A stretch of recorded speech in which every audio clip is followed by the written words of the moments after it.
A thick haze chokes the Houston courtroom on July 25, 2025, as Keisha Reynolds, a black nurse, stands shaking, her footage of Officer Travis Boone's racist rant trembling on the screen.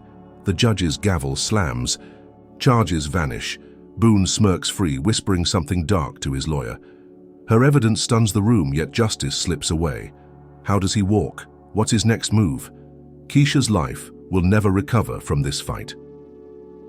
Before we dive in, let us know where you're watching from. If you stand for justice, hit like, subscribe for more gripping tales. What's Boone hiding?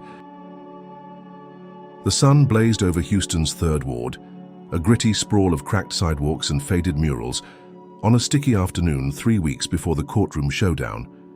Keisha Reynolds, 32, dragged herself out of her beat-up Toyota Corolla, her teal scrubs clinging to her skin after a grueling 12-hour shift at St. Luke's Hospital. Her braids were swept into a messy bun, and her eyes, bloodshot from exhaustion, scanned the gas station lot. It was a familiar stop, a Shell station buzzing with life, kids on bikes weaving through pumps, an old man sipping coffee by the curb, and a radio blasting hip-hop from someone's open car window. She just needed fuel, a quick in and out before collapsing into bed. Her sneakers scuffed the pavement as she swiped her card, the pump humming to life with a sluggish clunk. Then came the sound. Heavy boots thudded against asphalt, deliberate and loud, cutting through the station's chatter like a blade. Keisha didn't look up at first, assuming it was just another customer, but the steps stopped too close, and a shadow loomed over her, broad and unyielding. She lifted her gaze, and there he was. Officer Travis Boone, a white cop built like a linebacker, his buzz cut glinting under the sun, his blue eyes cold and piercing. His uniform stretched tight over his chest, badge gleaming like a warning.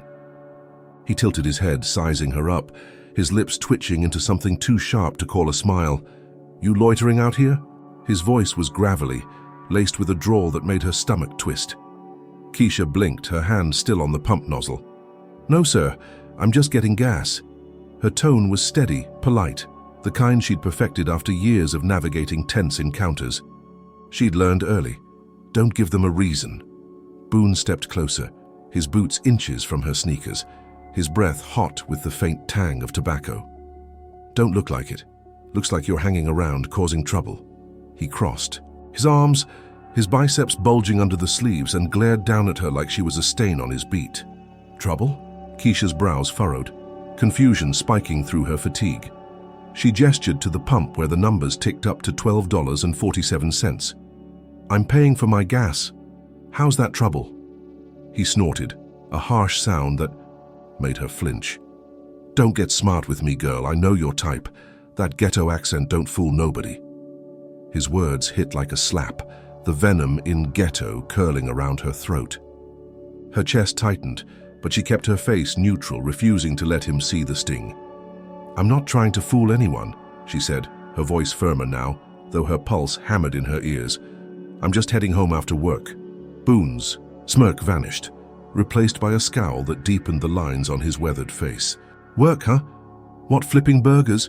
Or you one of them welfare queens?" He leaned in, his shadow swallowing her against the car. "I'm a nurse," she snapped, unable to hold back the edge in her tone.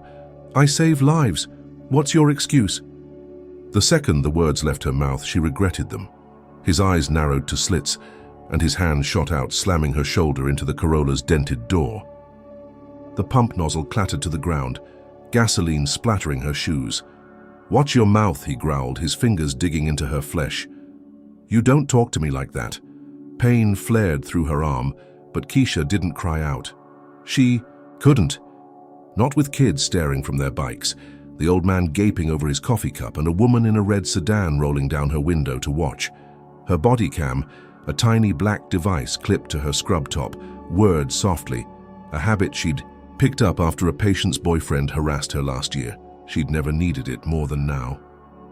"Officer, you're hurting me," she said, loud enough for the growing crowd to hear. "I'm not resisting." Boone's grip tightened, twisting her arm until she gasped. "You're whatever I say." "You are," he spat, his face inches from hers. "Nappy-headed trash like you don't belong here." The slur landed like a punch, raw and deliberate, stripping away any pretense of authority. Her knees buckled, but she locked them, refusing to fall. "Let her go," her voice shouted. A teenage boy with a phone raised, filming from 10 feet away. The crowd murmured, phones popping up like fireflies. Boone's head whipped toward the kid, his jaw clenching, but he didn't loosen his hold. "Stay out of this." "Punk," he barked, then turned back to Keisha, yanking her wrists behind her back. Cold steel snapped around them, the handcuffs biting into her skin so hard she felt the bruises forming. "You're under arrest, loitering, resisting, whatever." "I damn well please." "For what?" Keisha's voice cracked, disbelief warring with fear. "I'm at a gas station." He shoved her toward his patrol car, parked crookedly across 2 spaces, its lights flashing red and blue. Her sneakers skidded on the gravel, and her scrubs snagged on the cuffs, tearing at the seam. The crowd's whispers swelled into shouts. "She ain't done nothing," the woman in the sedan yelled, leaning out her window. "This is bullshit." Boone ignored them, slamming Keisha against the cruiser's hood. Her cheek pressed into the scalding metal, and she bit her lip to stifle a whimper. "You people never learn," he muttered, low enough that only she could hear. "Always gotta make it hard." The venom in you people sank deep, a wound she couldn't shake. The teenage boy edged closer, still filming, his hands shaky but defiant. "Say it again, pig," he taunted. Boone lunged, snatching at the phone, but the kid darted back, clutching it to his chest. Keisha twisted her head, catching the glint of her body cam's red light. It was still rolling, capturing every word, every shove. Maybe that would save her. Minutes later, Boone hauled her into the back seat, the door slamming shut with a finality that echoed in her bones. Her wrists throbbed, her shoulder ached, and her heart pounded so loud she barely heard the crowd's protests fading as he peeled out of the lot. At the station, he booked her, his fingers flying over the keyboard with a smirk. "Loitering," he typed, then added, "resisting arrest," his eyes flicking to her with mock pity. Should have just listened. Hours crawled by in a holding cell, the stink of sweat and bleach clogging her nose. No lawyer, no call, just a metal bench and a flickering bulb. Finally, at 2 in the morning, they cut her loose, no charges filed. "So you're lucky," a desk cop sneered, tossing her keys across the counter. "Next time, keep your mouth shut." Keisha stumbled into the humid night, her car towed, her phone dead. She hitched a ride home with a stranger who'd seen the news, a quiet mechanic named Ray who didn't ask questions. Collapsing onto her couch, she replayed Boone's words, his hands, the cuffs. It was over, she told herself. She'd survived. The bodycam footage sat on her laptop, a silent witness she could bury and forget. But it wasn't over. 3 nights later, headlights pierced her apartment blinds, slow and deliberate. She peeked out, her breath catching. A patrol car idled. Across the street, its engine purring like a threat. The next night, 2 cars, then 3. Boone wasn't done. His buddies were circling, their shadows stretching long and menacing under the streetlights. She checked the footage again, her hands trembling as she watched his face twist with hate. This wasn't just harassment. It was a promise. She locked her doors, slid a kitchen knife under her pillow, and sat up until dawn, the red glow of her bodycam blinking in the dark. The gas station stop, so mundane, so routine, had cracked her life open, exposing a fault line of rage she couldn't outrun. Boone's voice looped in her head. "You don't belong here." She'd thought she could shrug it off, go back to her shifts, her patience, her quiet nights. But those headlights told her otherwise. This was only the beginning, and whatever came next would be worse. Much worse. Keisha Reynolds sat hunched over her rickety kitchen table, the glow of her laptop casting harsh shadows across her face. It was 3 days after the gas station nightmare, July 8, 2025, and the Houston heat pressed against her apartment like a fist. Her braids hung loose, sweat beading on her forehead as she stared at the bodycam footage looping on the screen. Boone's voice snarled through the speakers. "Nappy-headed trash like you don't belong here." His meaty hand slamming her into the car. Her wrists still bore faint purple marks from the cuffs, a silent scream etched into her skin. She'd watched it a dozen times, each replay clawing at her gut. Enough was enough. Her fingers hovered over the keyboard, trembling but resolute. She uploaded the clip to X, her caption short and sharp. "This is what they do to us. Houston PD, officer. Travis Boone, I won't stay quiet." She hit post, her breath catching as the file went live. Within minutes, likes ticked up, then retweets, a flood of fire emojis and clenched fists. By morning, it had 10,000 views. Her phone buzzed non-stop, notifications piling up like bricks. "Queen, you're brave," one said. "Sue his ass," another demanded. A local activist, Jamal Green, messaged her, "This could change everything, meet me." Keisha met Jamal at a bustling Third Ward cafe, its walls plastered with black art, the air thick with coffee and hope. He was wiry, mid-30s, with a goatee and a voice that carried. "Your video's a spark," he said, sliding her a flyer, "for a protest. Channel 5's running it tonight. We're marching tomorrow." Keisha nodded, her chest swelling. Maybe this was her shot, a way to turn humiliation into power. That night, she sat rigid on her couch, watching the news. The anchor's voice cut through. "Disturbing footage of a Houston police officer harassing a black woman has gone viral." Boone's face filled the screen, his slurs unbleeped. Her stomach flipped, but a grim smile tugged at her lips. The world was seeing him for what he was. By dawn, the story exploded. Protests erupted outside the precinct, a sea of signs reading, "Justice for Keisha" and "End Police Racism." Her video hit 1 million views, hashtags trending nationwide. She walked to the march, head high, despite the patrol cars still lurking near her block. Hundreds chanted her name, fists raised, their energy a shield against the fear gnawing at her. A young girl, maybe 12, pressed a drawing into her hand. Keisha in scrubs, a superhero cape flowing. "You're fighting for us," the girl whispered.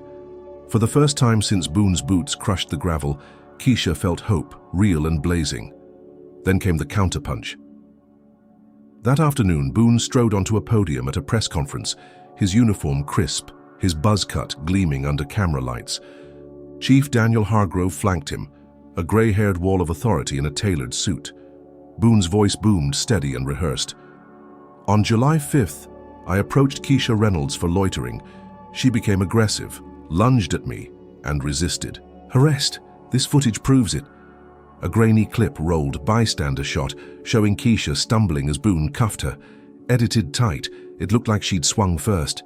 Gasps rippled through the reporters. Keisha's jaw dropped, her living room spinning. Hargrove stepped up, his tone clipped. "Officer Boone acted within protocol. Miss Reynolds is a known troublemaker, stirring unrest with her lies. We stand by our officer." The screen cut to a photo of Keisha, her mugshot from that night, her eyes wide and terrified, now twisted into a scowl by the narrative. Her phone lit up with hate. "Liar," one text spat. "Race-baiting bitch," another hissed.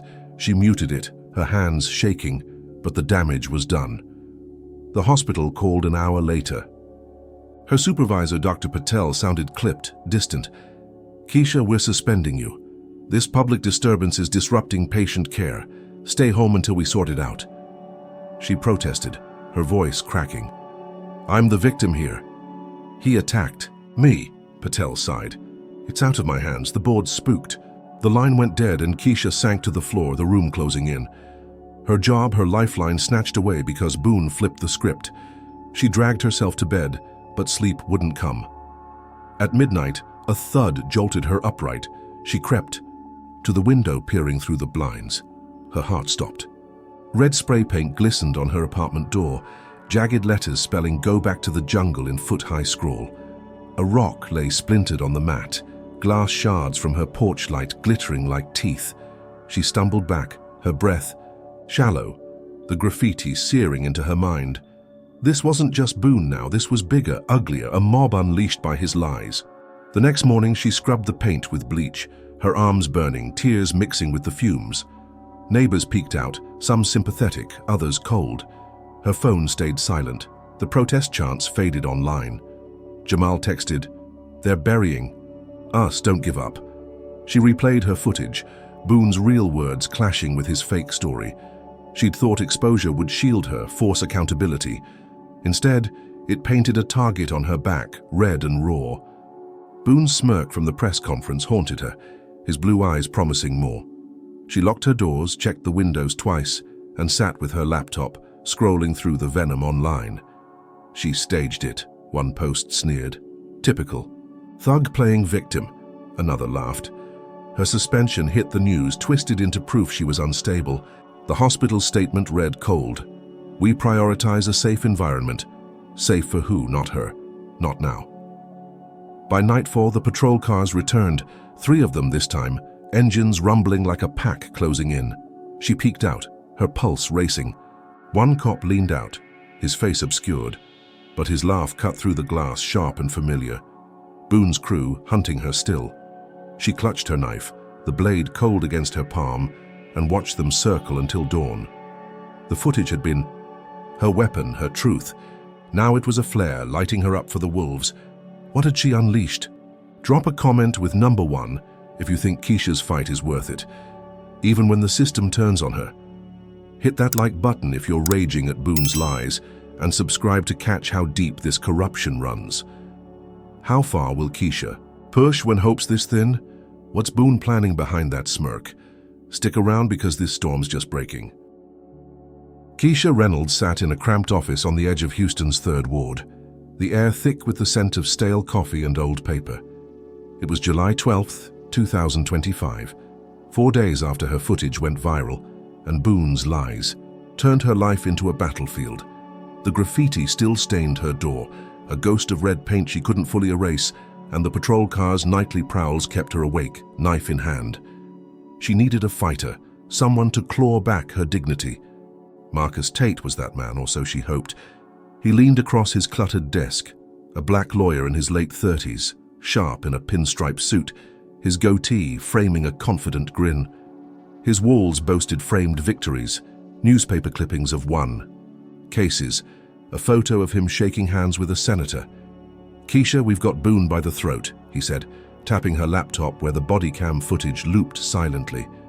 "Assault, racial profiling, abuse of power. We sue him and the department." "This is a slam dunk." His voice was smooth, a preacher's cadence promising salvation. Keisha's shoulders eased, the knot in her chest loosening for the first time in days. "You really think we can win?" Her voice was rough, worn thin by sleepless nights and the hospital's cold suspension notice still burning in her pocket. Marcus flashed a smile, all teeth and certainty. "I know we can. I've taken down bigger fish than Boone. Give me a week, we'll have depositions, witnesses, the works." He slid a contract across the desk, his pen glinting under the fluorescent light. She signed, her hand steady despite the tremor in her gut. This was her lifeline, a chance to flip Boone's smirk into a mugshot. The next 5 days blurred into a whirlwind. Marcus worked fast, a machine in motion. He tracked down the gas station witnesses. The teenage boy, with the phone, now named Tyrell, who'd filmed Boone's snarl. The woman in the red sedan, Carla, who'd shouted in her defense. Even Ray, the mechanic who'd driven her home. Their statements piled up, each one a brick in the case.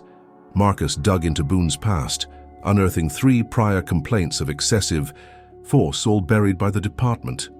"Pattern of behavior," he muttered, scribbling notes. "This'll bury him." Keisha shadowed him, her scrubs swapped for a borrowed blazer, her braids pulled tight. She sat in on strategy sessions. Her body cam footage synced with Tyrell's clip for a double-barreled attack. Marcus coached her testimony, his voice firm but warm. "Look the judge in the eye, Keisha. Let them feel your truth." She nodded, rehearsing until her words were steel. By July 17th, the lawsuit was filed. Reynolds versus Boone and Houston PD demanding $2 million and Boone's badge. The evidence felt airtight. Tyrell's video caught Boone's slur mid-sentence. "You people never learn," his hand twisting her arm. Carla swore he'd shoved her unprovoked, her affidavit notarized and crisp. The prior complaints painted him as a repeat offender, one report detailing a black teen's broken jaw from 2 years back. Marcus clapped her shoulder as they left the courthouse, the summer sun baking the steps. "We've got this, Keisha. Boone's toast." She believed him, the weight of his words a shield against the patrol car's headlights still haunting her nights.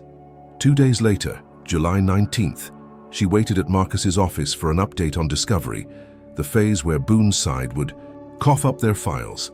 The clock ticked past 5, then 6, no Marcus.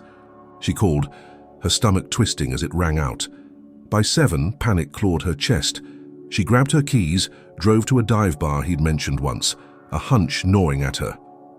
The neon sign buzzed, rusty anchor, its lot packed with pickups and bikes inside. The air stank of beer and sweat. A jukebox wailing country tunes. Marcus slumped at the bar, tie loose, a whiskey glass sweating in his hand. His eyes were glassy, his grin gone. Keisha stormed over, her sneakers squeaking on the sticky floor. "Marcus, what the hell? We're in the middle of this." He looked up slow and bleary, then laughed, a hollow sound that chilled her. "Say it's over, Keisha, they got to me." His breath reeked of liquor, his words slurring into a confession. "Boone's people offered 50 grand to tank it. I took it. Case is dead." Her heart stopped, the bar spinning around her. "You sold me out?" She grabbed his collar, shaking him, her voice rising over the music. "I trusted you, we had him." Marcus shoved her off, his face twisting. "You don't get it, they don't lose. Boone's crew, the chief, they've got hooks everywhere. I've got a kid, bills. I couldn't say no." He downed the whiskey, slamming the glass down. "Go home, Keisha. You're done." She stumbled back, betrayal cutting deeper than Boone's cuffs. Her case, her hope crumbled in the haze of that bar. She fled, the humid night swallowing her as she drove, tears blurring the road. Marcus's words looped in her head. "They don't lose." She'd been a fool thinking justice was hers to claim. Boone's reach was a noose and it was tightening. She got home at 10, her apartment dark, the graffiti's faint outline still mocking her from the door. She sank onto the couch, replaying the footage, grasping for a lifeline Marcus had snatched away. Then came the crash. Glass exploded inward, a brick smashing through her living room window, skidding across the floor. Shards glittered like ice, catching the streetlight's glow. She dove behind the couch, her pulse hammering, as a note fluttered from the brick, landing at her feet. She snatched it, her hands trembling. Scrawled in black marker, "You're next." No signature, but Boone's laugh from the gas station echoed in her mind, his blue eyes burning through the words. She crawled to the window, peering out. A shadow shifted across the street, a figure in a hoodie melting into the dark. The patrol cars were gone, replaced by this silent threat, a promise of blood. Keisha grabbed her phone, dialing 911, her voice shaking as she reported it. "Someone threw a brick through my window. I'm not safe." The dispatcher's tone was flat, bored. "We'll send a unit when we can, stay put." The line clicked dead and she knew no help was coming. Boone's crew owned the night, and Marcus's betrayal had stripped her bare. She dragged a chair to the door, wedging it under the knob, then sank to the floor, clutching the knife from under her pillow. The brick lay inches away, its jagged edges a taunt. She'd thought the lawsuit would shield her, that Marcus's fire would burn Boone down. Now she was alone, exposed, the target bigger than ever. The footage still sat on her laptop, a truth no one would hear, not with Marcus bought and the system rigged. Her arm throbbed where Boone had grabbed her, the memory of his grip mingling with the sting of Marcus's words.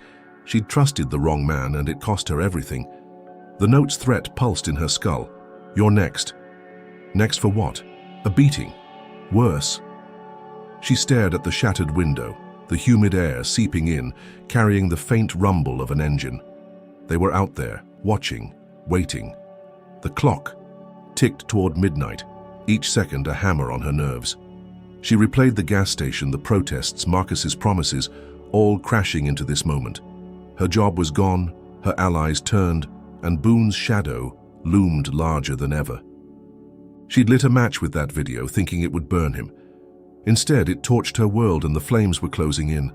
What came next wasn't justice, it was war, and she wasn't ready. Keisha Reynolds stood in the shadow of the Harris County Courthouse, a hulking brick beast in downtown Houston, on July 25, 2025. The air was thick, 98 degrees Fahrenheit, the kind of heat that glued her borrowed gray blazer to her skin. Her braids were pinned tight, her hands clasped to hide the tremble. 6 days had passed since Marcus Tate's betrayal, the brick through her window still a fresh wound in her mind. She'd found Lila Chen, a public defender with a chipped front, tooth and a fire in her gut, willing to take her case pro bono. Today was their shot, a preliminary hearing against Travis Boone and Keisha's last hope to claw back her life. Inside, the courtroom smelled of polished wood and old sweat, the AC rattling like a dying engine. Keisha sat at the defense table, Lila beside her, flipping through a dog-eared legal pad. Across the aisle, Boone lounged in his crisp uniform, his buzz cut catching the light, his smirk a blade aimed at her heart. His lawyer, Victor Lang, a slick man in a three-piece suit, whispered in his ear, both of them exuding the ease of men who'd never lost. The gallery buzzed with reporters, activists, and gawkers, their murmurs a low hum under the judge's entrance. Judge Harold Vance swept in, a wiry white man in his 60s, his black robe trailing like a storm cloud, his glasses perched low, on his nose, his eyes flicking to Boone with a flicker of warmth before settling on Keisha, cold and unreadable. Case number HPD 725, Reynolds versus Boone, the bailiff intoned. Keisha's stomach knotted, but Lila squeezed her arm, her voice a fierce whisper. "We've got this. Your truth's enough." Lila rose, her sneakers scuffing the floor, her tone sharp and unshaken. "Your Honor, Officer Travis Boone assaulted my client, Keisha Reynolds, on July 5th at a 3rd Ward gas station. He used racial slurs, excessive force, and falsified charges, all caught on her body cam. We're seeking dismissal of his fabricated claims and sanctions against him." She nodded to the clerk, who cued the footage on a projector. The screen flickered to life, and Boone's face filled it, his voice booming through the room. "Nappy-headed trash like you don't belong here," he snarled, slamming Keisha into her car. Her gasps echoed, her pleas clear. "I'm not resisting." The cuffs snapped on, the crowd's shouts rising as he shoved her toward the cruiser. Jurors shifted, one woman wincing, a man's jaw tightening. Keisha watched their faces, hope sparking. This was it, undeniable proof. Boone's smirk faltered, his fingers twitching on the table. Victor Lang stood, smoothing his tie, his voice oily and calm. "Your Honor, this is a misrepresentation. Officer Boone acted in self-defense against an aggressive suspect." He clicked a remote, and a new video rolled, grainy and choppy, bystander shot. It showed Keisha stumbling as Boone cuffed her, but the angle was tight, the edit slick, making it look like she'd lunged first, her arms swinging toward him. Gasps rippled through the gallery. Keisha's breath caught, her nails digging into her palms. Lila shot up, her voice slicing through. "Objection, this is manipulated evidence, Your Honor. The timestamps don't align, and it contradicts multiple witnesses." Vance peered over his glasses, his lips thinning. "I'll allow it. The jury can weigh its merit." His tone was flat, but his eyes lingered on Boone, a silent nod Keisha couldn't unsee. Her heart sank. Lila pressed on, calling Tyrell, the teenage witness, to the stand. He swore Boone attacked first, his phone clip backing her footage, but Lang twisted it, claiming Tyrell was biased, a delinquent with a grudge. The jurors' faces hardened, doubt creeping in. Keisha took the stand, her voice steady despite the sweat beading on her neck. "I was getting gas. He grabbed me, called me slurs, cuffed me for nothing. I didn't fight back." Lang grilled. Her his questions barbed. "Didn't you provoke him, Miss Reynolds? Your suspension suggests instability." She fired back. "I'm suspended because he lied." But his smirk grew, and Vance's gavel cut her off. "Enough. Step down." The hearing stretched into hours, Lila piling on evidence, Carla's testimony, Boone's prior complaints, the body cam's raw truth. Victory felt close, the room tilting her way. Then Lang dropped the bomb. "Your Honor, we request dismissal. Miss Reynolds has no case. Her own video proves her aggression." He replayed his doctored clip, looping her lunge until it burned into the juror's eyes. Lila objected, her voice hoarse, but Vance raised a hand. "I've seen enough," he said, his gavel poised. "Charges against Officer Boone are dismissed. Insufficient evidence of misconduct." The crack of wood on wood echoed, final and brutal. Keisha's chest caved, her breath stolen. Boone winked at her, a slow, deliberate taunt, his lips moving in a whisper to Lang she couldn't hear. The gallery erupted, reporters scribbling, activists shouting, but Vance's glare silenced them. Keisha stumbled from the stand, Lila catching her elbow. "This isn't over," Lila hissed, her eyes blazing. "Vance is dirty. Boone's got him in his pocket." Keisha nodded, numb, the wink replaying in her skull. She'd shown the world Boone's face, and it wasn't enough. The system spat her out, chewed and broken. Outside, the heat hit like a wall, but the real blow came as she reached her car. Her phone buzzed, a flood of texts lighting the screen. "Die, snitch," one read, a number she didn't know. "You'll pay for lying," another spat with a photo of her apartment, the graffiti stark under daylight. "Black bitch, watch your back," a third promised, time-stamped minutes ago. Her hands shook, the threats piling up, dozens in seconds. Trolls, Boone's fans, a faceless mob unleashed by his win. She drove home, the city a blur, her mind racing. The footage had been her sword, and it cut her instead. Boone walked free, untouchable, his wink a promise of more. She locked her doors, the brick's note still on her counter. "You're next," glaring up at her. Lila called, her voice urgent. "Keisha, I found something. Boone's dashcam from that night. It's unedited, still in evidence lockup. We can get it." Keisha's pulse spiked, a lifeline flickering in the dark. "How?" she asked, gripping. "The phone, trust me," Lila said. "Meet me tomorrow, we're not done." The call ended, and Keisha sank to the floor, the threats buzzing like wasps. The courtroom loss crushed her, but the dashcam was a thread, thin and frayed. Boone's crew was out there, their hate spilling over her screen, and she knew they'd come closer. The wink, the whispers, the dismissal, it all stank of a rigged game. What had Boone said to Lang? What was on that dashcam? She clutched her knife, the blade her only shield, and waited for dawn. Drop a comment with number 1 if you think Keisha's evidence should have won, despite the judge's call. Smash that like button if Boone's smirk makes your blood boil, and subscribe to see how far this corruption goes. Can Keisha trust Lila after Marcus's stab in the back? Will the dashcam turn the tide? Or is Boone's next move already in play? Stay locked in, because this fight's about to get uglier. Keisha Reynolds gripped the steering wheel of her Toyota Corolla, the engine rattling as she sped west on Interstate 10, Houston's skyline shrinking in her rearview mirror. It was July 26, 2025, the day after. Judge Vance's gavel crushed her in court, Boone's wink still searing her mind. Her phone buzzed incessantly with death threats, a chorus of hate spilling from the courtroom fallout. She couldn't stay in her apartment, not with the brick's warning. "You're next," echoing in her skull. 30 miles out, Katie beckoned. A quiet suburb where her sister Nia lived in a modest ranch house. Safety, maybe. Nia met her at the door, her round face etched with worry, her afro pulled into a puff. "Keisha, what the hell's going on?" she asked, ushering her inside. The house smelled of lavender and fried chicken, a stark contrast to the chaos Keisha carried. She dropped her duffel bag, her blazer stained with sweat, and sank onto the floral couch. "It's Boone, he's coming for me," she said, her voice raw. Nia's toddler Jaden toddled over, clutching a toy truck, oblivious to the storm. Lila Chen arrived an hour later, her sneakers scuffed, a USB drive dangling from her keychain.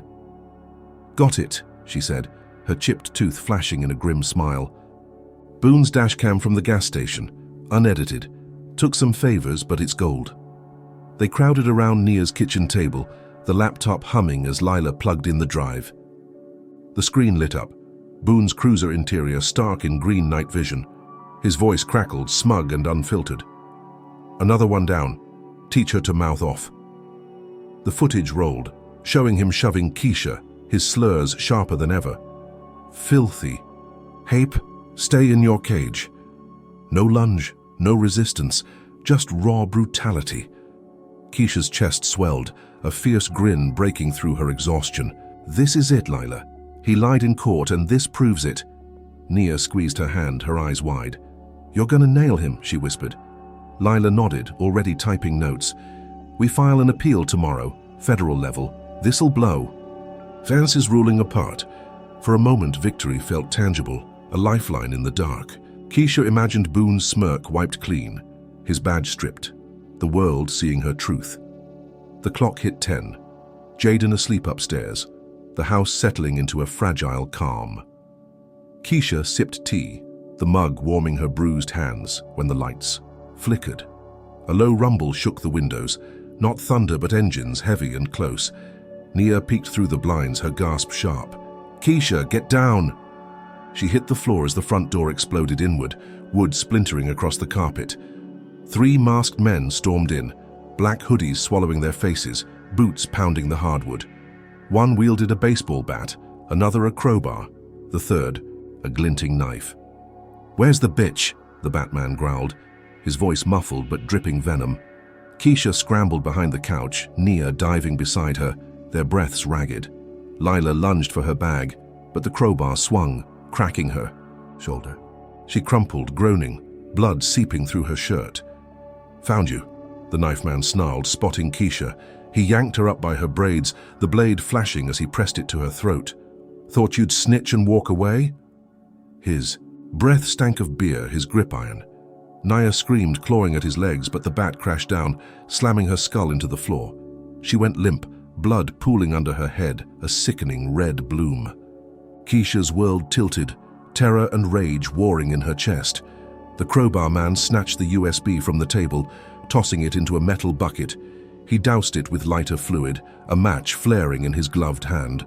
Flames roared up, the dashcam footage melting into ash. Keisha's truth devoured in seconds. "No!" she yelled, thrashing against the knife man's hold. He laughed, dragging the blade across her arm, carving snitch in jagged, bloody letters. Pain seared through her, hot and blinding, but she bit her lip, refusing to scream. Upstairs, Jaden wailed, his cries piercing the chaos. The Batman started for the stairs, but Keisha kicked, her heel slamming the knife man's shin. He cursed, loosening his grip just enough. She twisted free, diving for the kitchen, her arm dripping blood. The men roared, boots thundering after her. She grabbed a cast-iron skillet from the counter, swinging it wild as the crowbar man lunged. It cracked his jaw, a wet snap echoing, and he staggered, spitting teeth. Sirens wailed in the distance, faint but growing. Nia stirred, moaning, a lifeline Keisha clung to. She bolted for the back door, glass crunching under her sneakers, the knife man's blade slashing air inches from her back. She burst into the yard, the humid night swallowing her as she sprinted. Past Nia's swing set, her lungs burning. The men piled out, shouting, but headlights flashed down the street, red and blue cutting the dark.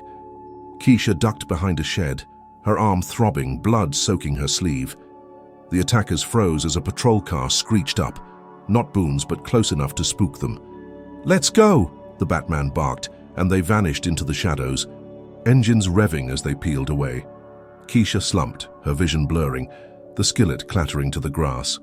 A walkie-talkie crackled nearby, dropped in their rush, Boone's voice spilling out, tinny and smug. "Told you I'd win." Cops swarmed the house, their flashlights slicing the night. Keisha staggered back inside, finding Nia conscious, cradling her head, blood matting her hair. "Jaden," Nia croaked, and Keisha stumbled upstairs, scooping the sobbing toddler into her arms.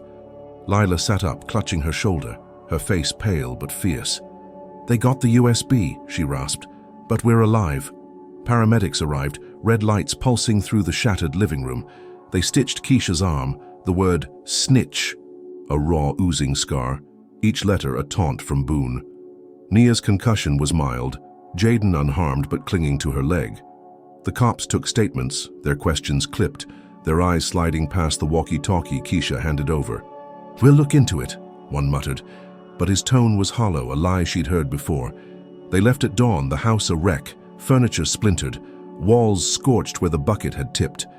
Keisha sat on the porch, her arm bandaged, Nia beside her with an ice pack, Jaden asleep in her lap. Lila paced, her phone pressed to her ear, calling contacts for a new plan. "We appeal anyway," she said, hanging up. "Boone's voice on that walkie, it's something." Keisha nodded, but her eyes fixed on the horizon, the sun clawing up over Katie's rooftops. The dashcam was gone, her family battered, her body marked. Boone's crew had torn through her refuge, his voice a ghost in her ear. Told you I'd win. He'd burned her evidence, spilled her blood and left her dangling.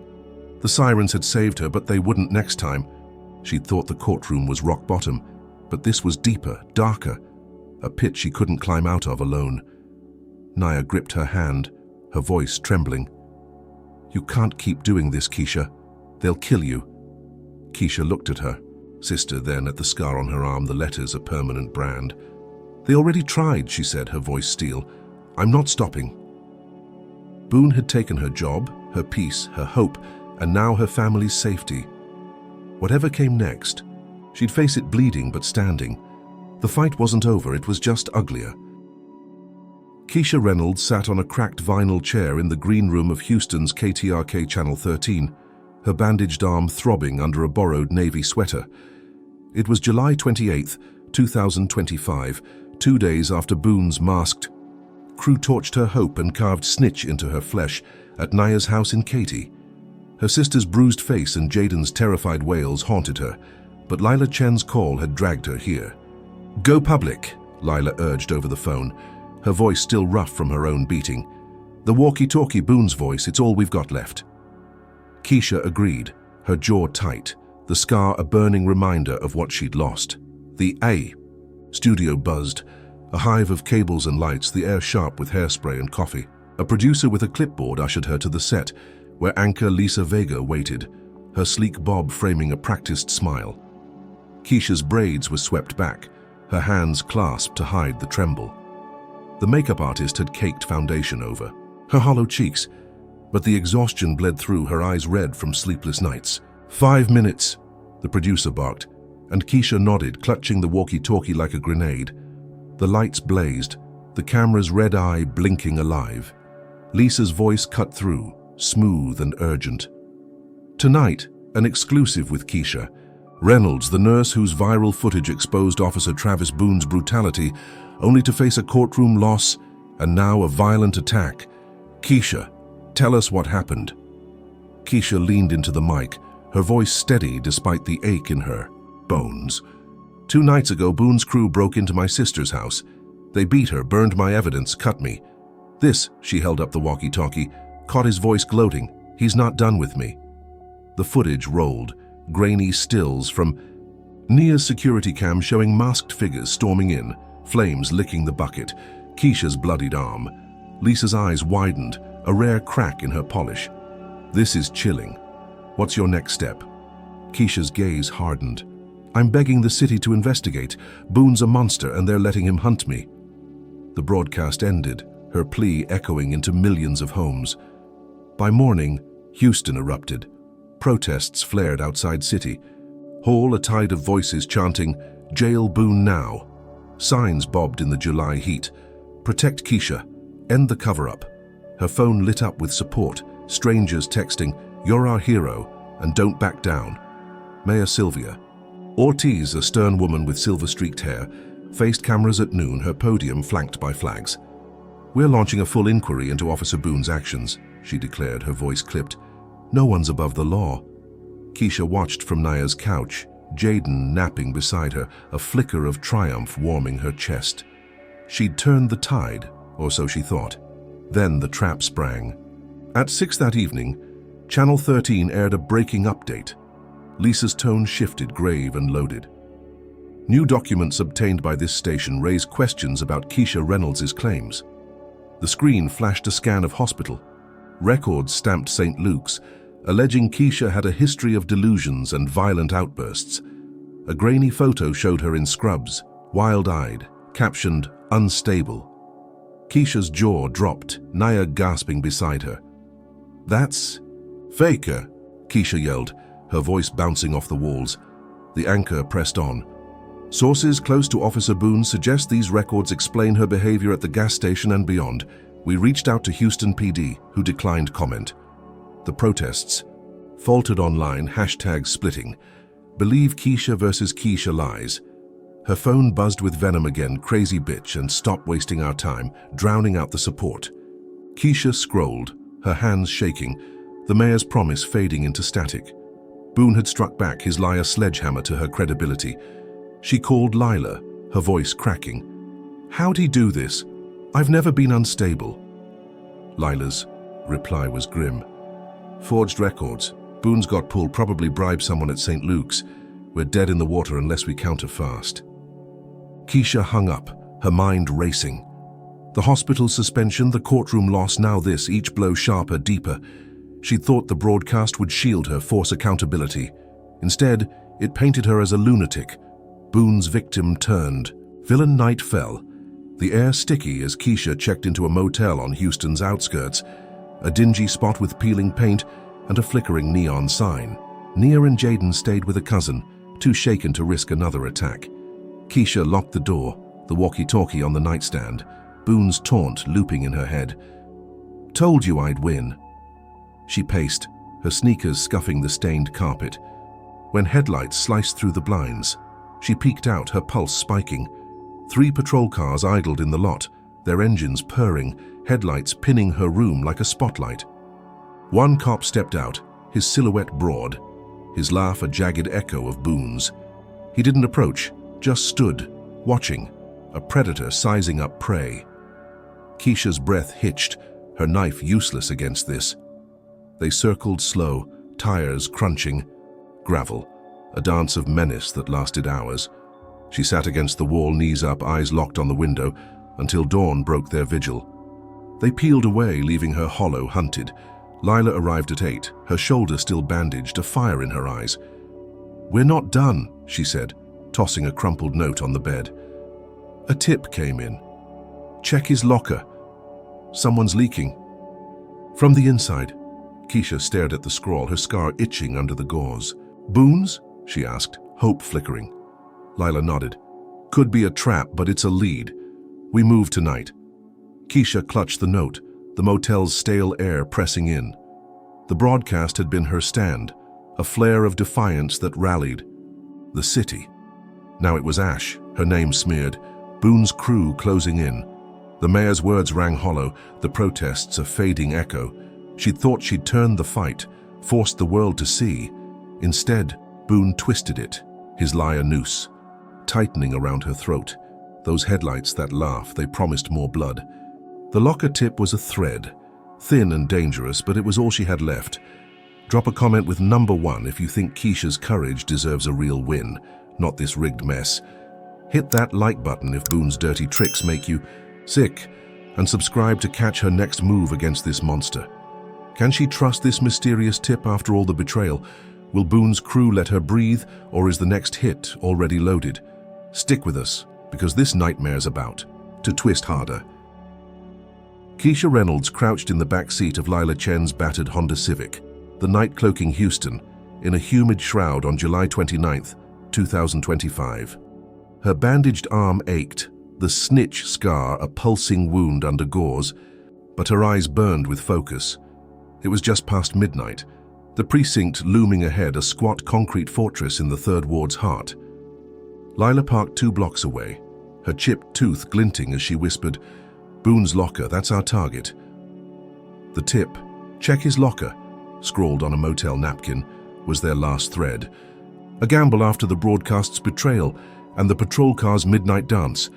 They slipped out, hoodies up, sneakers silent on the pavement. Keisha's knife weighed heavy in her pocket, her breath shallow as they hugged shadows past a flickering streetlight. Lila carried a lockpick set, her shoulder still stiff from the crowbar hit at Nia's. "Janitor owes me a favor," she muttered, leading them to a side door propped open with a brick. Inside, the precinct hummed. A skeleton crew of night shift cops hunched over desks, radios crackling. Keisha's pulse hammered, every step a tightrope over Boone's world. The locker room stank of sweat and metal, rows of grey cabinets glinting under dim fluorescence. Lila scanned nameplates, her fingers tracing to T. Boone. She knelt, pick scraping the lock, her breath hissing through her teeth. "Almost there," she said, as Keisha kept watch, her back to the wall, ears straining. For boots. The lock clicked, the door swinging open, and Keisha's heart leapt. Inside, a jackpot sprawled, photos of her, her face slashed with red marker. Racial slurs scrawled across them, coon, and monkey in Boone's jagged hand. A logbook listed punishments, dates matching her gas station arrest, Naya's attack, and more. Names of black locals he'd targeted. A ledger of hate. Keisha snatched the photos, her hands trembling, rage boiling under her skin. "This is him," she whispered, flipping the log. "Every move, every threat."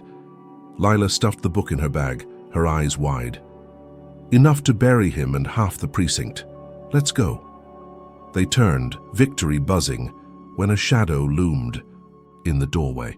A rookie cop, pimply and wide-eyed, froze, his hand on his radio. "Who are you?" he stammered. Lila lunged, slamming him into the lockers, her arm across his throat. "Say a word, you're done," she hissed. Keisha grabbed his radio, smashing it under her heel, the crack sharp in the silence. He nodded, terrified, and they bolted, leaving him slumped, alive but mute. The halls stretched endless, their sneakers squeaking as they raced for the exit, the evidence a lifeline in Lila's bag. Keisha's chest burned, hope flaring, Boone's downfall in her grasp. They burst into the lot, the Civic 50 yards off when the air split. A gunshot cracked, a bullet whizzing past Keisha's ear, grazing her shoulder with a hot sting. She stumbled, blood trickling down her sleeve, her eyes darting to the precinct roof. A silhouette crouched there, rifle glinting, Boone's laugh booming over a loudspeaker.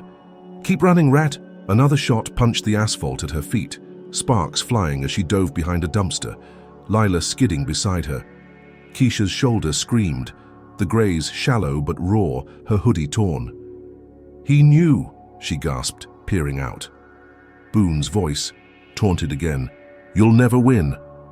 The sniper fired, a round slamming the dumpster, metal groaning. Lila yanked her back, her face pale. "We've got the evidence. Move." They crawled, gravel biting their knees, the Civic a beacon in the dark. Sirens wailed, distant but closing, Boone's crew alerted. They reached the car, Lila jamming the key, the engine coughing alive. Bullets peppered the hood, glass shattering. As Keisha ducked, her blood smearing the seat. Lila floored it, tires screeching, the precinct shrinking as they tore into the night. Keisha clutched the photos, her breath ragged. Boone's logbook, a brick in Lila's lap. "We did it," she panted, the sniper's silhouette fading. Victory pulsed, fierce and fleeting, Boone's face in every slashed photo fueling her fire. Morning broke, grey and heavy, as they holed up in a diner 30 miles east, a greasy spoon off Highway 90. Keisha's shoulder was patched with napkins. The bleeding slowed, her arm a map of scars old and new. Lila called a contact at the DA's office, her voice low. "We've got Boone's locker stash, photos, logs, proof he's a racist thug. File it now." She hung up, her grin sharp. "They're rushing an investigation, he's toast." Keisha sipped burnt coffee, the photos spread on the table, her slashed face staring back. She'd thought the dashcam was her ace, but this was raw, Boone's hate in his own hand. The diner's TV flickered, a news ticker scrolling. "Houston, PD officer under scrutiny after new evidence." Her chest eased, a breath she hadn't known she held slipping free. Then the hammer fell. At noon, Chief Daniel Hargrove faced cameras outside the precinct, his suit crisp, his grey hair unmoved by the wind. "Alleged evidence against Officer Boone was obtained illegally," he said, his voice a steel blade. "Stolen from a secure facility. The investigation is suspended pending review of this breach." Keisha's mug slipped, coffee splashing the table, her hope gutted. Lila cursed, slamming her phone down. "They're burying it. Boone's untouchable." Keisha stared at the screen, Hargrove's smirk a mirror of Boone's, the system a wall she couldn't crack. The photos, the log, her blood, all for nothing. Her phone buzzed, a blocked number texting, "Nice try." She knew that laugh, that voice, even in silence. The diner's windows rattled as a patrol car rolled by, slow and deliberate, its driver unseen but felt. They ditched the diner, Lila driving aimless, Keisha's mind spinning. The evidence was real, damning, but stolen, killed it. Boone's. Sniper shot replayed, his taunt ringing, "You'll never win." She'd risked everything, broken laws, bled for this, and the precinct turned it to dust. Her shoulder throbbed, the graze a fresh scar beside Snitch, Boone's mark on her soul. Lila pulled into a gas station, her knuckles white on the wheel. "We're not out," she said, her voice fierce. "We leak it online, force their hand." Keisha nodded, numb, the photos in her lap a weight she couldn't shake. She'd thought this was the knockout, Boone's empire crumbling. Instead, he'd dodged again, his crew a shadow she couldn't outrun. The sniper's bullet was a warning, the next one wouldn't miss. Night crept in, the Civic parked behind a strip mall, headlights off. Keisha traced the logbook's pages, names of Boone's victims blurring through her tears. She'd stolen his secrets, held his hate in her hands, and it still wasn't enough. Hargrove's words looped, illegally obtained, a shield for Boone's sins. The patrol car's rumble echoed in her memory, Boone's laugh a ghost on the wind. She'd pushed too far and he was waiting. Keisha Reynolds gripped the edge of Lila Chen's passenger seat, the Civic's tires humming over the causeway to Galveston, 60 miles south of Houston, on July 30th, 2025. The Gulf's salt air seeped through the cracked window, a faint balm against the sting of her grazed shoulder and the snitch scar throbbing under fresh bandages. Boone's sniper shot and Chief Hargrove's dismissal of her locker evidence still echoed, a double blow that left her reeling. Lila's jaw was set, her bruised shoulder hunched as she drove. "Church in Galveston," she said, her voice tight. "Pastor Jamal's an old friend. He'll hide us." Keisha nodded, the logbook and slashed photos a heavy secret in her lap. Boone's laugh a ghost in her ears. They pulled into a gravel lot at dusk, the First Light Baptist Church rising modest and weathered, its white steeple glowing against the orange sky. Pastor Jamal met them at the steps, a broad man in his 50s, his grey beard framing a warm smile, his clerical collar crisp despite the heat. "Keisha, Lila," he boomed, his voice a deep roll. "You're safe here." The sanctuary smelled of pine and hymnals, pews worn smooth by decades of prayer. Keisha sank into one, her hoodie stained with blood and sweat, the weight of Boone's hunt lifting for a breath. Jamal locked the doors, his congregation trickling in, a dozen locals with calloused hands and fierce eyes. "Heard your story," he said, resting a hand on her shoulder. "Boone's a devil, but God's got your back."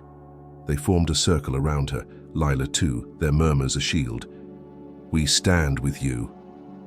Keisha clutched the logbook, its pages of Boone's hate a silent vow. "They burned my last evidence," she said, her voice raw. "This is all I've got left." Jamal nodded, his gaze steady. "We'll guard it. And you." Night fell. The church a fortress of flickering candles and whispered prayers. Keisha sat with Lila in the pastor's office, a fireproof box on the desk, the evidence locked inside. "Leak it tomorrow," Lila planned, her chipped tooth glinting. "Online? Everywhere. Hargrove can't bury this if the world sees." Keisha's chest eased, the congregation's chants outside a lullaby. Boone's crew wouldn't dare touch a church, not with these people watching. She leaned back, exhaustion pulling her under, safety a fragile cocoon. Midnight shattered it. A roar split the silence, glass exploding as Molotov cocktails crashed through the stained windows, flames licking the pews. Keisha jolted awake, smoke stinging her eyes, screams echoing from the sanctuary. Lila grabbed the fireproof box, coughing, as Jamal burst in, his shirt singed. "They're burning us out!" he yelled, shoving them toward the back. Keisha stumbled, her sneakers crunching glass, heat searing her skin. Outside, shadows moved. Boone's off-duty pals in black hoodies hurling bottles, their laughter a sick chorus. The church blazed, orange tongues swallowing the steeple, the congregation fleeing into the yard. Keisha froze, spotting Jamal run back in, his voice bellowing, "Get the kids!" Two teens were trapped, their cries piercing the inferno. Vanished into the smoke, a hero in a cleric's collar as Lila yanked Keisha toward the lot. "We've got to go." Seconds stretched, the fire roaring, then a crack split the air, the roof caving. Jamal staggered out, one teen under each arm, his face black with soot. He collapsed, the kids safe, but his chest heaved once, twice, then stilled. Keisha screamed, lunging for him, but Lila held her back, tears streaking her face.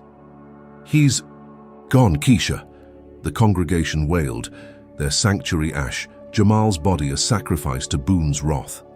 A radio crackled nearby, dropped by the arsonists, Boone's voice spilling out, hacked into the frequency. Nowhere to hide. Keisha's blood ran cold, her eyes locked on Jamal's still form, the fireproof box clutched in Lila's arms. The attackers melted into the night, engines revving as sirens wailed, too late again. Keisha coughed ash, her throat raw, the church a pyre behind her. She'd thought this was sanctuary, a wall against Boone's hate. Instead it was a trap, his crew torching her refuge, taking a life to prove their reach. Firefighters battled the blaze, their hoses hissing, but the damage was done. Keisha knelt by Jamal, his hand still warm, her tears cutting tracks through, the soot on her face. Lila stood guard, the box intact, its lock unyielding. "He died for this," Keisha whispered, her voice breaking. "For me." The congregation gathered, their sobs a mournful hymn, their fists raised in defiance. Police arrived, their questions curt, their notebooks barely filled. "Arson?" one muttered, eyeing the radio with Boone's voice. "We'll investigate."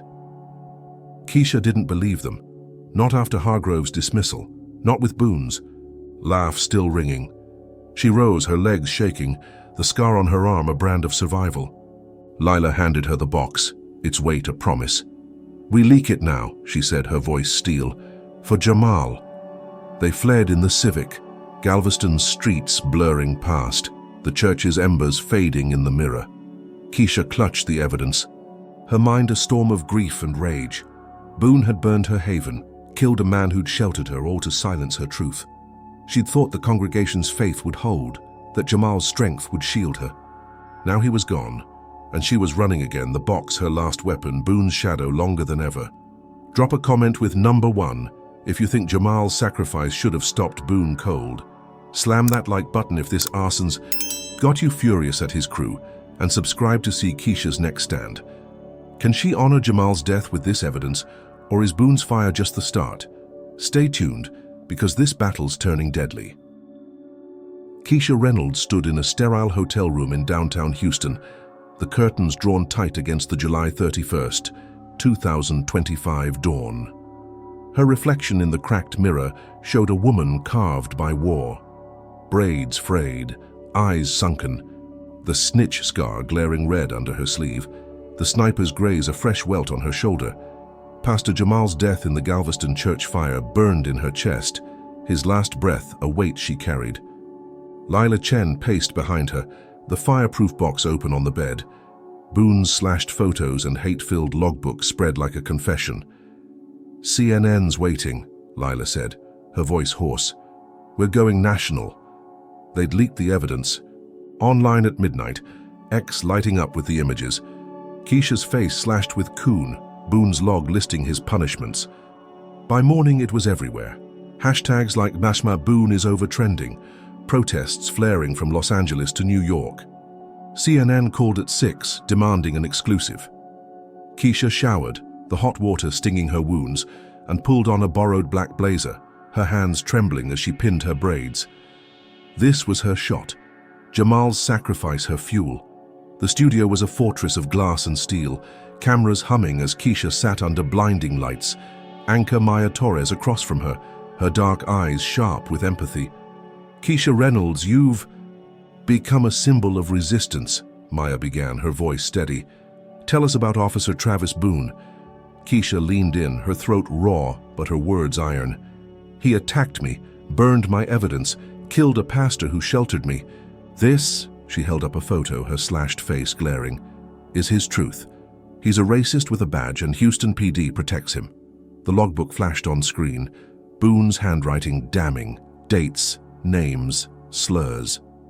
Maya's jaw tightened. "This led to a federal hearing today." Keisha nodded. "I testified this afternoon. They've got it all now."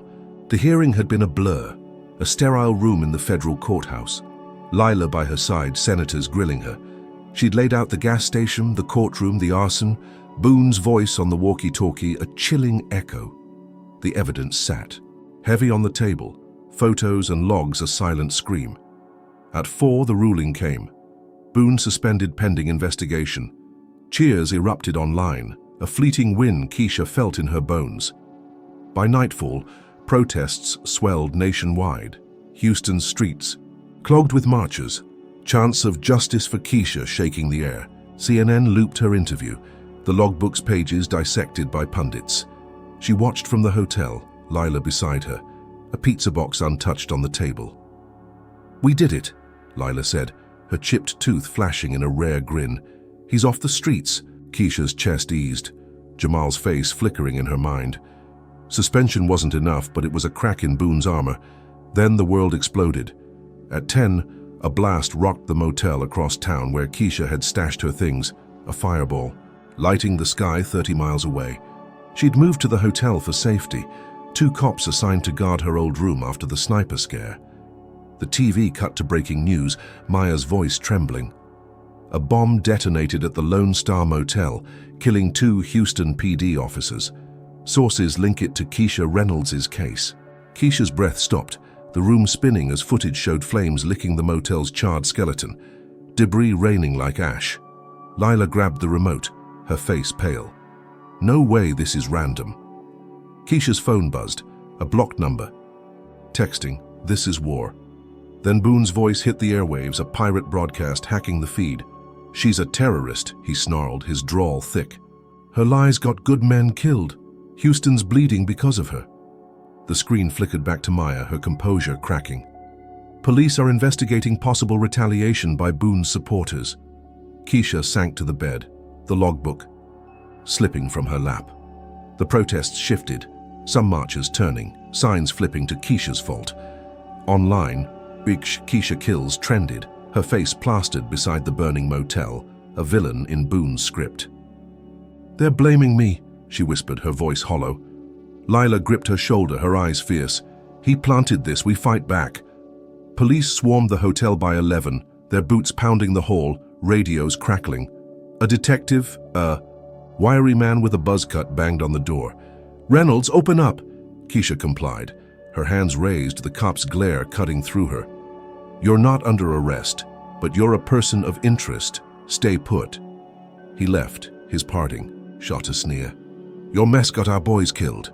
Lila paced, her phone buzzing with dead-end calls to the DA. "They're circling the wagons," she muttered. "Boone's union's behind this. I'd bet my life." Keisha stared at the TV, the bomb's aftermath looping, twisted metal, body bags, flames. Her testimony had suspended him, a win she'd tasted for hours. Now it was ash, 2 lives gone, her name a curse. Boone's voice rang, "This is war," a promise he'd kept with blood. Midnight crept in, the hotel a cage. Police lights pulsing outside. Keisha's phone lit up with hate, murderer and Yule burn flooding her screen. She muted it, her hands shaking, the slashed photos staring up from the bed. She'd thought the national stage would break Boone, force justice. Instead, he'd turned her into the enemy, a bomb his checkmate. The cops guarding her were dead and she was the scapegoat, Boone's shadow swallowing her light. Lila sat beside her, the fireproof box locked tight. "We've still got this," she said, tapping it. "He's suspended, not cleared, we push harder." Keisha nodded, numb, the motel's flames flickering in her mind. Jamal's death, Nia's beating, now this, each blow heavier, Boone's reach a noose. She'd stood tall on CNN, her voice shaking the nation, but he'd twisted it, his war, spilling blood she hadn't meant to shed. The fight wasn't over, it was deadlier, and she was running out of ground. Keisha Reynolds slumped in the back seat of Lila Chen's Civic, the engine growling as they fled Houston under a moonless sky on August 1st, 2025. The motel bomb's echo still rang, 2 cops dead, Boone's voice branding her a terrorist on national airwaves. Her blazer hung in tatters, the snitch scar and sniper graze pulsing under bandages, her braids unraveling like her hope. Lila gripped the wheel, her bruised shoulder stiff, the fireproof box wedged between them, Boone's logbook and photos a fragile lifeline. "Austin," Lila said, her voice a blade. "We're joining a cell. Hackers, fighters. They'll take this war to Boone. 3 hours later, they rolled into a derelict warehouse on Austin's east side, its rusted walls cloaked in graffiti, the air thick with oil and dust. A woman met them, mid-20s, dreadlocks tied high, her name Zara, her eyes sharp as broken glass. "Heard about you," she said, leading them inside. The cell was a dozen strong, a mix of coders and ex-cons, laptops glowing, guns stacked in a corner. "Boone's a symptom," Zara explained, her voice low. "We're hitting the disease. His network's bigger than you know." Keisha sank onto a crate, her legs trembling, the bomb's flames flickering in her mind. "What network?" she asked, clutching the box. Zara pulled up a screen, files spilling. Boone's name tied to a white supremacist ring. Cops and politicians. In his web, a shadow empire built on hate. "Your log's the key," Zara said. "We hack their servers, expose it all." Keisha's chest tightened. Jamal's death, Nia's blood, the motel's ashes fueling her. "Teach me," she said, her voice steel. Days blurred into a crash course. Zara drilled her on code, her fingers clumsy but learning, tracing encrypted. Chats where Boone bragged, "She's done." They trained her with a Glock, the recoil jarring her wounded shoulder, her aim shaky but fierce. Lila hacked beside her, the cell a machine of defiance, their safe house a bunker of flickering screens. And stale coffee. By August 5th, they cracked it. A server in Houston. Boone's digital lair, names, dates, plans to cleanse the city. Keisha grinned, her first real smile since the gas station, power surging through her veins. "He's finished," she said, the logbook's proof syncing with their haul. They celebrated that night, a rare pause. Zara cracking beers, the cell toasting, "To Boone's grave." Keisha felt unstoppable. The data a weapon sharper than her knife, Boone's empire teetering. She pictured his suspension cracking into prison bars, his smirk erased. The safe house hummed, a fortress of rebellion, her scars a badge of survival. She'd thought the feds would save her, but this was better, Roar, a fight she controlled. Then hell broke loose. At 2 in the morning, tires screeched outside, headlights slicing through the warehouse's grimy windows. Keisha jolted awake. The Glock in her hand, Zara shouting, "Ambush!" The doors burst. Boone's militia storming in, not cops but thugs in tactical gear, AR-15s blazing.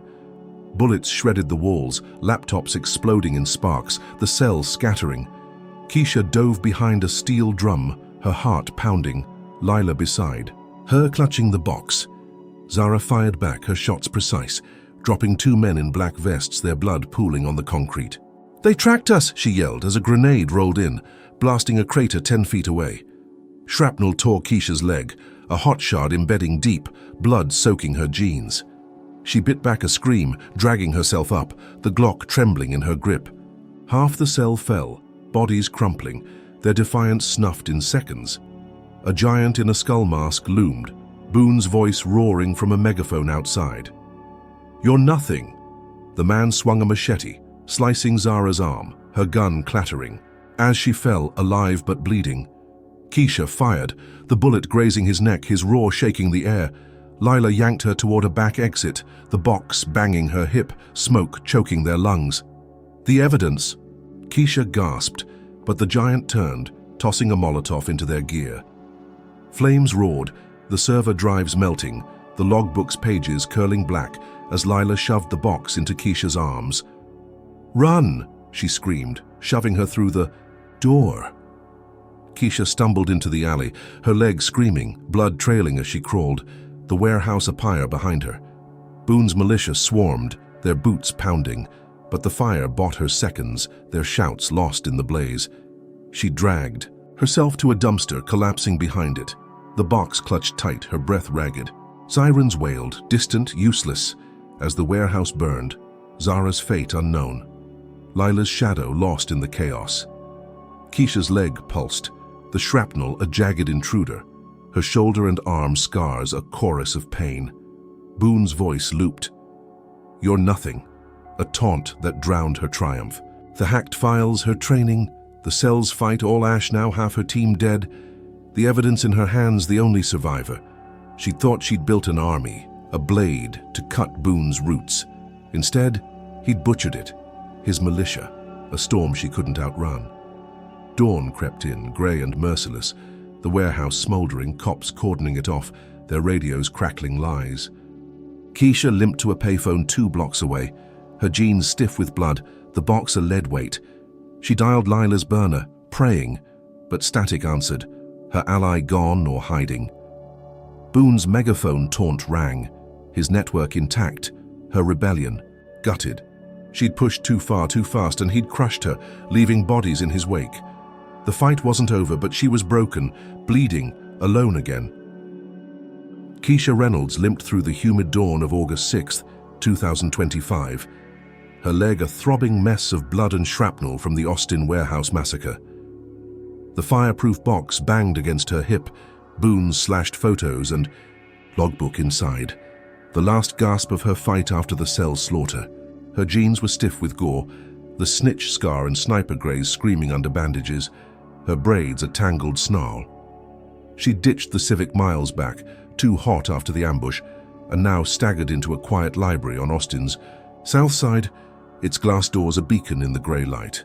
Inside, the air was cool, the hum of computers a faint pulse against her pounding heart.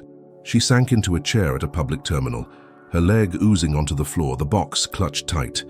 Lila was gone, Zara likely dead, the cell's hacked files burned to ash. But the box held the originals, Boone's hate in his own hand, a truth she'd bleed out for if she had to. She plugged in a USB, her fingers shaking as she uploaded the scans. Photos of her face slashed with Coon, the log listing his punishments, names of victims stretching back years. The upload ticked slow, each percentage a prayer. She posted to X, her caption raw, "Travis Boone's crimes, he killed my friends, bombed my life, see it." The files went live, her screen lighting with retweets, thousands, then millions, the world swallowing Boone's filth whole. Her chest heaved, a grim smile cracking her lips. This was it, her last stand, a flare to burn his empire down. She leaned back, the library's silence a fragile shield, her legs pain a distant roar. Minutes later, sirens wailed outside. Not Austin PD, but feds, their black SUVs screeching into the lot. Keisha tensed, her hand on the knife in her pocket, but they stormed a house across town, Boone's hideout, the news ticker buzzing on her screen. FBI raids suspended officers home after viral leak. She exhaled, the box empty now, its weight off her shoulders. Boone's suspension had cracked, this could shatter him. She'd done it, her blood and scars a price for this moment. Then the library doors burst open, not feds, but Boone, alone. A fugitive in a black hoodie, his buzz cut, sweat slick, his blue eyes wild with rage. He moved fast, a pistol in one hand, a duffel slung over his shoulder, his limp hinting at a wound from the chaos. "You!" he snarled, grabbing her arm, the snitch scar under his grip a taunt he'd carved. "Thought you'd finish. Me!" He yanked her up, her leg buckling, pain exploding as he dragged her outside, the library emptying in panic. He shoved her into a stolen pickup, its engine roaring as he peeled out, gravel spitting under the tires. Keisha's vision swam, her knife hidden in her sleeve, her breath shallow. "You're a dead man," she spat, her voice hoarse. "The world knows." Boone laughed, a jagged sound, his gun pressed to her ribs. "World don't care. You'll die a nobody, just like I planned." He swerved south, the city blurring into fields, then a swamp, its stench seeping through the cracked window. They stopped at a bog's edge, cypress trees clawing the sky, the air thick with mosquitoes and rot. Boone hauled her out, her leg dragging, blood soaking the mud. He tossed the duffel, cash spilling, his escape stash, and aimed the pistol at her head, his finger twitching. "End of the line," he said, his smirk a ghost of the gas station, the courtroom, every blow he'd landed. Keisha stared down the barrel, her heart a hammer, but her eyes burned. Jamal's death, Naya's blood, the cell's screams fueling her. He stepped closer, the gun an inch from her forehead, his breath hot with tobacco. "Any last words, Rat?" She moved fast, her sleeve slipping, the knife flashing as she drove it into his side, twisting hard. Blood sprayed, warm and slick, his roar shaking the trees as he staggered, the gun firing wild, a bullet slicing the air past her ear. She yanked, the blade free, diving as he swung, his fist grazing her jaw, stars bursting in her skull. Keisha rolled, mud coating her, her leg a dead weight as she crawled toward the road, Boone's curses echoing. He clutched his side, blood gushing through his fingers, the pistol slipping as he lunged, his strength fading. "I'll kill you," he bellowed, but his steps faltered, the swamp swallowing his boots. She reached the asphalt, waving frantic at a passing truck, its headlights blinding. The driver, a grizzled man in a cowboy hat, slammed the brakes, leaping. Out. "What in God's name?" "Help me," Keisha gasped, pointing at Boone, now a shadow in the mire, his hoodie dark with blood. The trucker grabbed a shotgun from his cab, leveling it as Boone staggered, his eyes glazing. "Stay down, bastard!" the man barked, dialing 911. Keisha slumped, her knife lost in the mud, the box's contents live online, her fight spilling into the world. Boone sank to his knees, his breath rattling, the swamp claiming him as sirens. Wailed close now. The trucker helped her up, her leg useless, her body a map of scars and blood. "You're safe," he said. But she shook her head, Boone's words. "You'll die a nobody," a taunt she'd defied. The feds would find him, bleeding out or dead, the evidence a noose he couldn't dodge. She'd uploaded it, faced him, stabbed him, her last stand a claw back from the edge. The truck's cab was warm, the swamp fading as cops swarmed, but her eyes stayed on Boone, his form still, her war's end a breath she couldn't trust. Keisha Reynolds slumped in the trucker's cab, the swamp's fetid air fading as sirens screamed closer on August 6th, 2025. Her leg oozed blood through the shrapnel wound, the snitch scar and sniper graze a throbbing, chorus under bandages, her braids matted with mud. Travis Boone lay crumpled in the mire, his hoodie soaked red from her knife, his breath gone, eyes staring blank at the cypress canopy. The trucker, a weathered man named Hank, gripped his shotgun, his voice gruff. "He's done, lady, you're alive." Keisha nodded, her chest heaving, the fireproof box's contents live online, Boone's empire ash in her wake. Feds swarmed the scene, their black vests glinting, radios crackling as they cordoned the swamp. A medic stitched her leg in the ambulance, her jeans cut away, the pain a dull roar under morphine. "He's dead," an agent confirmed, his badge flashing FBI. "Your upload triggered the raid, we've got his crew, the ring, all of it." Keisha's eyes stung, Jamal's death, Nia's beating, the cell's slaughter flashing through her. Boone was gone, his blood on her hands, a win she'd clawed from hell. By noon, Houston buzzed, the news breaking. Officer Travis Boone found dead, white supremacist ring dismantled. Her ex-post hit 20 million views, the logbooks, pages and slashed photos dissected on CNN, MSNBC, every screen alive with her scars. Protests morphed into rallies, Keisha's victory banners waving, her name a chant across cities. She limped from the hospital that night, crutches under her arms, Lila Chen waiting, her bruised shoulder slouched, but her grin fierce. "You did it," Lila said, hugging her tight.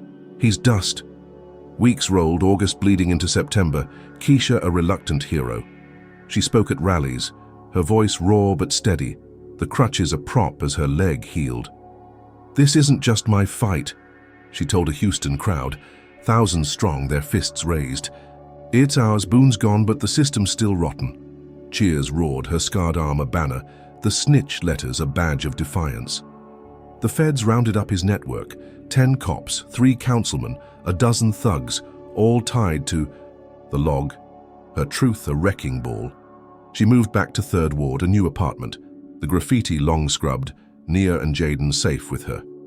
The hospital begged her back, Dr. Patel's voice sheepish on the phone. "We were wrong, Keisha, your job's here." She took it, her scrubs a shield again, patients whispering her name in awe.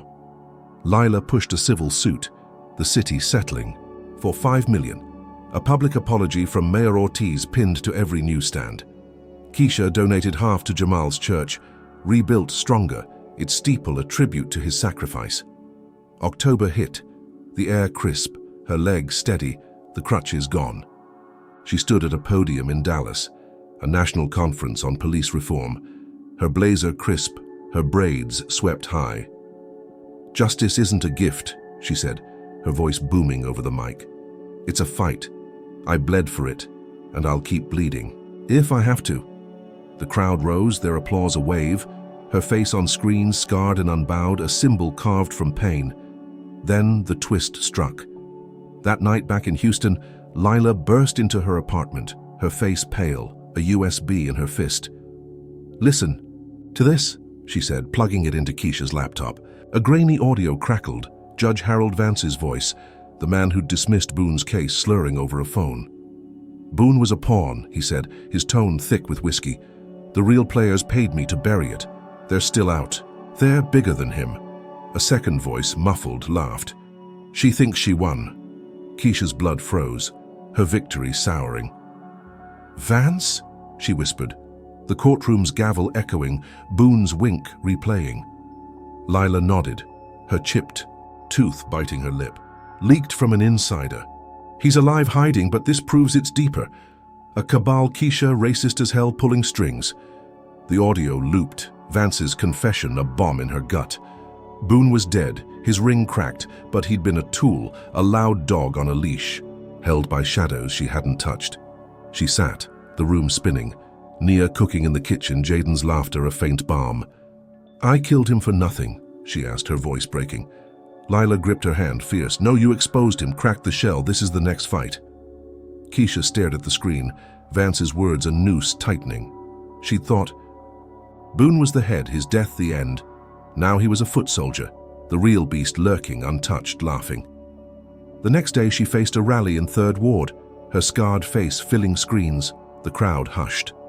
"We won a battle," she said, her voice steady despite the quake in her soul. "But the war's not over. They're still out there, hiding, rigging it. I'm not done." The crowd roared, their energy a lifeline, but her eyes scanned the eye, edges a chill creeping. Boone's death was a spark, not the fire's end. Night fell, her apartment quiet, Nia and Jaden asleep. Keisha sat with the audio, replaying Vance's slur. "She thinks she won." Lila had left, chasing leads, the feds stalling on the leak. She stood at her window, the city's lights a restless glow, her reflection a warrior's mask. Then she saw it, a shadow across the street, a man in a cop's jacket, too still, too watchful. Her breath caught, zooming her phone's camera. His face sharpened, young, sharp, Vance's blue eyes staring back. His son, a rookie on the force, he didn't move, just watched. His lips curling in a smirk Boone's ghost would have envied. Keisha's hand tightened on her knife, the blade a cold comfort, her scars itching with warning. Boone was dead, his ring broken, her name a rallying cry, but Vance's audio flipped it all, a bigger foe rising, his son its new face. She'd fought to the edge, bled for justice, won a war she thought was hers. Now it was a lie, a prelude, and the shadow below promised blood she couldn't outrun. Keisha Reynolds' journey in racist cop officer humiliates black woman in court. She shocks the room when she pulls out footage, reveals raw truths about resilience, systemic racism, and the cost of justice. Her fight against Travis, Boone teaches us that courage isn't just standing up once, it's rising every time the world knocks you down. Keisha faced humiliation, betrayal, and violence, yet she turned each scar into a weapon, exposing Boone's hate with unyielding grit. Her story shows that one voice, armed with truth, can spark a movement even when the odds seem rigged. But it's not a fairy tale. Boone's death didn't end the war. Judge Vance's leaked audio unveiled a deeper, uglier cabal, proving racism isn't one bad apple. Its roots tangled in power. Keisha's lesson is brutal. Victories can be illusions, and justice demands relentless vigilance. She lost allies, her sister's safety, and nearly her life, yet her defiance turned pain into purpose, inspiring millions. It's a call to question who pulls the strings when the obvious villains fall, to see beyond the surface of reform. Her final stand, stabbing Boone in the swamp, wasn't just survival. It was a reclaiming of agency against a system built to crush her. We learn that fighting back, even when it's messy, can shift the ground beneath giants. Keisha's legacy isn't closure, it's a challenge. Keep pushing, because the shadows don't sleep. What's your take? Drop a comment if you think Keisha's fight proves one person can change the game. Hit like if her grit inspires you, subscribe for more stories of unbreakable spirits, and share to spread her fire. Thanks for riding this storm with us, May. You find strength to face your own battles and light in every dark corner.